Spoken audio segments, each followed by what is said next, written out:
Minule ju naháňal 2 hodiny. A nič. Nedala mu. A čo potom? Čo potom? Keď mu dá. Ty si sprostý.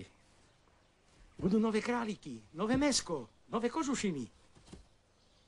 No, neboj sa. Králiky sú nenáročné. Stačí im dať pravidelne nažrať, občas zatrtkať a sú spokojné. A aký úžitok je z nich. A ty čo s Máriou? Čo ja s Máriou? No kedy bude vnuk? Veď už by malo byť čosi vidieť, nie? Jaj, ale to nejde tak rýchlo. To hovor mne. Čo nejde? Šup sem, šup tam a je to. Ale keď Mária... to... no... Čo? Robí fóry? Nechce ti dať? Nie. No tak čo? To musíš ráno aj večer. A keď máš chuť, tak aj na obed. Stačí povedať. Dám ti dlhšiu prestávku. Mária je krv a mlieko. Tvári síce nie, Boh vie čo, ale má veľké didy. A veľké didy, to je základ rodinného šťastia. Ver mi. No. Keď Mária povedala, že jej sa viac páčia vojaci.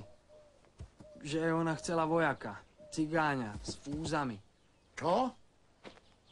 Vojaka? Cigáňa? To má po materi. Tá, keď videla uniformu, hneď bola hotová. Sedela mi ako úliata. Odznaky cingali a ja hneď na zábavu. A tam ona. Zapačila sa mi na prvý pohľad. Mal som tedy také frajerské fúziky. Všetci by platili. Reku, František sem, František tam. Ale ja som sa nahneval a tresk. Doprostred sály dymovnicu. A druhú. A všetky. Mal som ich dosť. Všetci skákali z okna von. A ja hneď za ňou. Vieš, bol som vtedy mladý a sprostý. Tak asi ako ty teraz. No, vylez na ňu.